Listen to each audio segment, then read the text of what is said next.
Hey everybody, Alex here for Nerdy Inc. I am joined yet again by Steve from Review Anything. Hello, and Alex, I'm gonna let you finish, but I'm just gonna say that I thought this discussion was going one place, and where it ended up, my mind is blown. Yeah, well, what we're going to do is we're going to break down some internet trends. 5 things about the internet that will blow your mind. And Blow wait your till you mind. see number 4.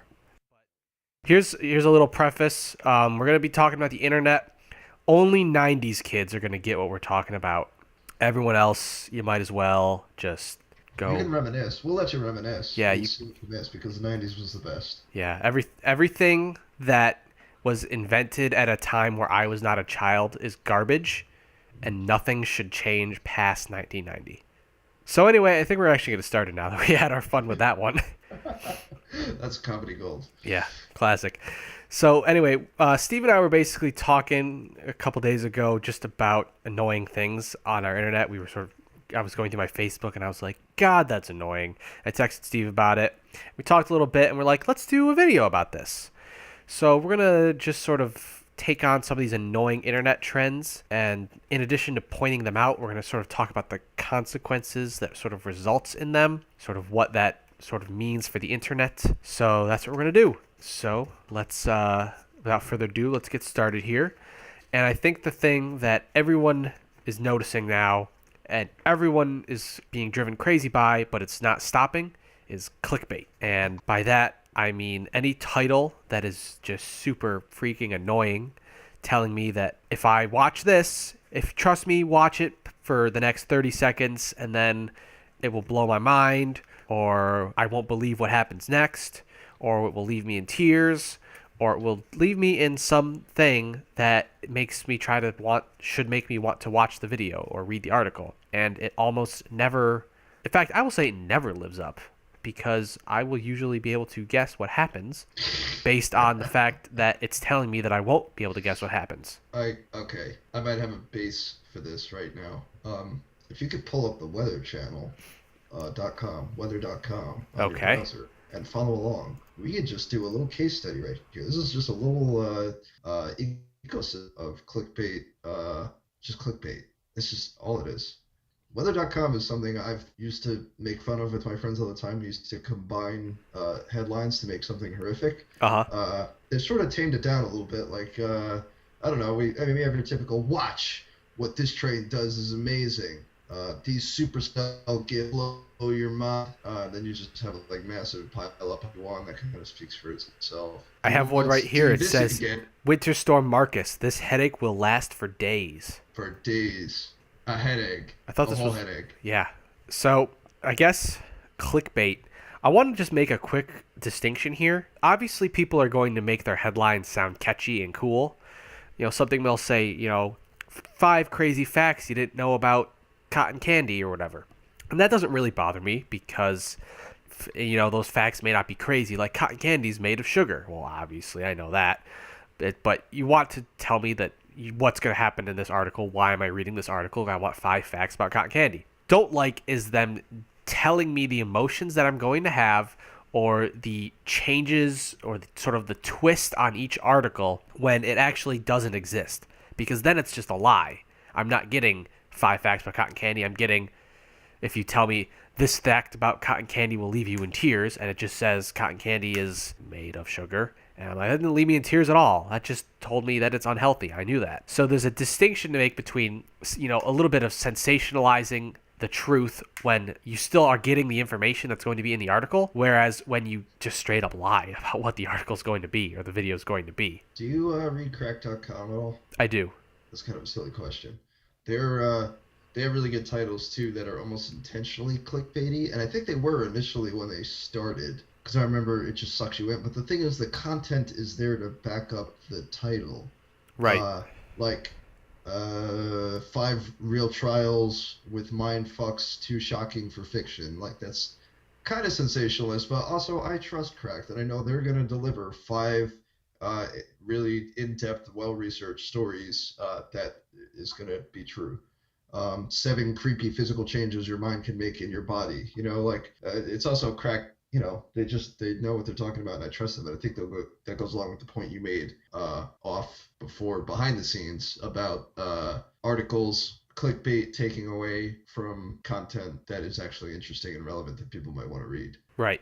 Crack.com tends to, there's substance to what they actually write. Whereas if you go on to any of these sort of satellite, sort of BuzzFeed or anything like those, who just say these mind blowing things or this, crazy things that'll baffle you, and it's a sentence and a GIF or a GIF, whatever, and there's nothing actually there. You could have, I feel like they just have 5-year-olds cracking out articles left and right over at BuzzFeed, and there's no actual value to what you're reading, and it brings down it lowers the bar for all internet content because it basically devalues what an internet article should be. And it sort of, while Cracked may over sensationalize their titles a little bit, they put in the work to do it, but they're now being lumped in with these clickbait articles, and it's bringing down the standard for everyone. Whereas now people will say, "Oh, it's just the internet. There's no value to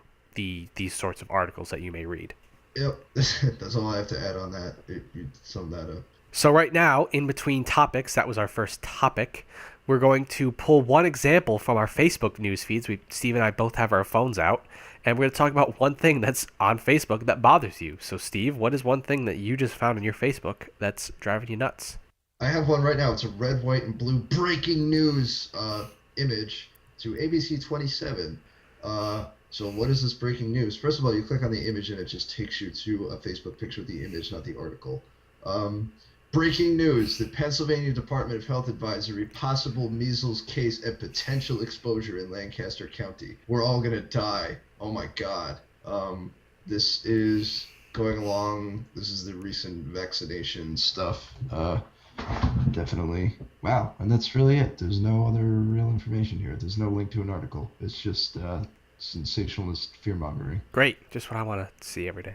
I know I do. So I guess the next point we wanted to hit on was sort of the internet's determination of what is good and what is bad in terms of pop culture. Usually, I mean, obviously it extends beyond there, but pop culture is sort of the easiest one to pick on. The internet has recently decided that it just knows what is the best thing and what is the worst thing in the world.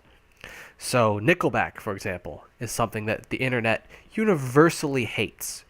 If an alien race were to come to the planet, and only read the internet, they would think that Nickelback was hated by humanity. Yet somehow this band is able to tour the United States regularly, release albums. They just released an album, what'd you say, like a month ago?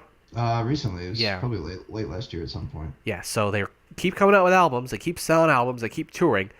If they're really this hated, who's listening to them? So the internet has just determined that Nickelback must be bad, despite the fact that that doesn't hold up at all. Same thing with Nicolas Cage. He's now the worst actor in the world, and he's never done a good movie.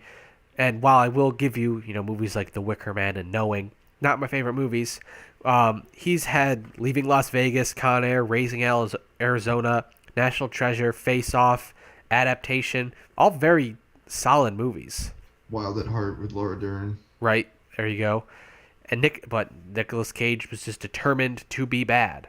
M. Night Shyamalan, granted his later movies have not been Up to par. but he made a fantastic movie, a very good movie, a fantastic movie, and then an all right movie, and then he started to seep into not quite what people like to see in film, but he clearly has some sort of talent if he was able to make The Sixth Sense, Unbreakable Signs, and Half of the Village, I guess. I don't know. That movie was good, I guess. So I don't know how to rank that, but he's clearly had some sort of filmmaking prowess, and then he just wanted to riff on, go off into his own sort of indie sort of style, but he's been getting mainstream appeal that doesn't appeal to lots of people. But the guy is not the spawn of Satan, as the internet would have you believe. Every time I go to look up an M. Night Shyamalan movie on IMDb, I always have to add an average of an extra star and a half because I know the immediate bias against him, and that's really annoying to have to do. Right. Is that People literally do not give his movies a chance before they even come out, before people are ripping them apart. Right. And that's really just really annoying because like And if you go through and look at sort of the reviews, and if you look at any review that was written, like if you go to look at a review for The Sixth Sense or Unbreakable or Signs, are those his three best movies, I think everyone would agree. If you look at the reviews on IMDb and you sort of filter by ones that were posted after The Happening and The Last Airbender came out, they're worse. yeah. People will go back and like retroactively declare a movie worse than just because they knew what the guy has become, rather than looking at the movie by its own merits. I feel like there's another really good example of that too, but I can't think of it. Adam Sandler is another one who is recently his movies have not been getting particularly good reviews. The Jack and Jill was one of the more recent ones that people didn't like. Just Go With It, starring him and Jennifer Aniston, it got very bad reviews, and audiences didn't really like it. And they say, well, where was the Adam Sandler of back in the old day with Happy Gilmore, Billy Madison, some of those older movies? Little Nicky. Yeah, if you look, those movies didn't have great reviews either. People were just, he was still hot off of Saturday Night Live, and people were just very into his sense of humor, and it just sort of fell out of grace, I feel like, because his movies, if you, judging by Rotten Tomatoes scores and reviews, are actually pretty consistent, and it's just not what people want out of a comedy anymore.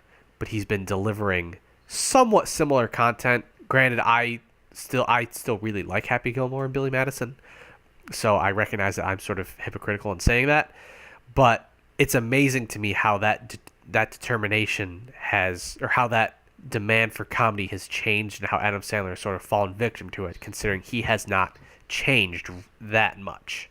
I mean, 90s kids will understand Adam Yeah, Sandler movies, though. it will. I mean, Adam Sandler, like, I'm not a fan of his style of comedy, so, like, I don't go out of my way to watch his movies, but I really like Happy Gilmore, stuff like that. So, I feel like some of it also doesn't have to do with the comedy so much as, like, the interesting situation. Like, I like the setup for Happy Gilmore. Right. And then, like, Little Nicky, the same thing. Like, it's just a fun thing to watch play out, even though the beats and the tropes are all exactly the same from movie to movie. But there's a fun twist on them that I think has just been also lacking in his recent movies. That doesn't help his situation. Also, something you mentioned I would also bring up briefly is the disparity between, I hope I'm using that word right, IMDb user scores and critic scores. There are a few movies out there I've seen where they've just been completely opposite, and I had a reason for them, if I can remember the movie, where, it was the Blair Witch Project. This is sort of a slightly tangential, but I think it's important, where the Metacritic score, actually this is inverse, the Metacritic score and the Rotten Tomatoes score for the Blair Witch Project. Oh, this is also what I was thinking of before about people going back and retroactively reviewing movies. Wow, it all came together. The Blair Witch Project, when it came out, was universally acclaimed by critics, so those high Rotten Tomato Metacritic scores still stand. However, as it has gone on and the found footage thing, this is another universally hated genre now, found footage. Most people dislike that. People like hate it nowadays, and they'll go back and watch the Blair Witch Project and 100% forget the context that it was made in, and then just go back and rip on it and give it 1 or 2 stars because it's just a found footage film that doesn't do anything new. It's like, when it came out, this is brand spanking new, and for the record, the movie is amazing, because no other found footage film has done what the Blair Witch Project has done effectively, which is why critics, and this is a really douchey thing for me to say, people who know what they're talking about know that it's a good movie. So it's just an interesting trend to see diverging Metacritic, critic and user scores. IMDb scores are actually really interesting to look at too, because people have taken it upon themselves to be the harbingers of fair scores. So if you look at Shawshank Redemption, that's the highest rated movie on IMDb. It's got like a 9 point something. 2. Yeah, 9.2. Mm-hmm. So that's the highest one. And if you look at the reviews and you filter by the hated it or the worst reviews, and you look at some of the 1-star reviews, there will be people who say, this was a really good movie. I really liked it. I think it should be, I would normally give it about a 7, but I think that 9.2 is too high, so I gave it 1 star to lower the average. All right, first of all, your 1 star isn't really going to make that big of a difference. Hate to tell you that, but it's not. But Who gave you the title of IMDb score normalizer? At what point did we determine that the populace voting was not a fair score, and instead we need to have people lowering averages to what? I don't understand I how don't know either. they can rationalize that the voted on score is not the fair score. Also, I mean, people do that to like people who really like movies will not pay any attention to the star rating and just give it a 10, if they liked it, whether or not they actually put the thought into thinking if that's what it deserves. And then you get the same people who also hated it and instead of, well, just give it a 1 because they didn't like it without, you know what I mean? So, and that's also the problem with the 10-point rating system where you just have these huge extremes, and there's no real middle ground. Like any movie that gets is in that 6 to 7 range is something that's been highly averaged by high and low scores. I don't think a lot of people are middling that. Also, Review Anything would like to submit a correction. Shawshank Redemption is a 9.3 on IMDb, so obviously it was 9.2 a while ago, so that person is failing in his quest to normalize the scores. Yeah, he's working against us. So one thing from my news feed before we go on to our next topic is I tend to get a lot of stuff thrown in my news feed from about comic book movies because I'm super into them, and so I have right here that this new character confirmed for Iron Man 4. Interesting, because Iron Man 4 is not confirmed as a movie yet. Let's see what it says. You open this article, and it's an article from 2009 quoted by Jeff Bridges, who said that his character originally was not supposed to die because they thought about bringing him back in a later movie. The author of that article took that to mean if he's still alive, and then he's going to be in the next Iron Man movie, which means they must be making an Iron Man 4. That's really scraping the bottom of the barrel for content. That is the and if you go down the comments, everyone's ripping him apart for this clickbait title. Because it worked. Everyone's angry that they had read an article about Iron Man 4 being confirmed, and it's almost the opposite of that. But it's still there. The clickbait worked, and that's not going to discourage anyone from using clickbait in the future. So that's my newsfeed angersome title.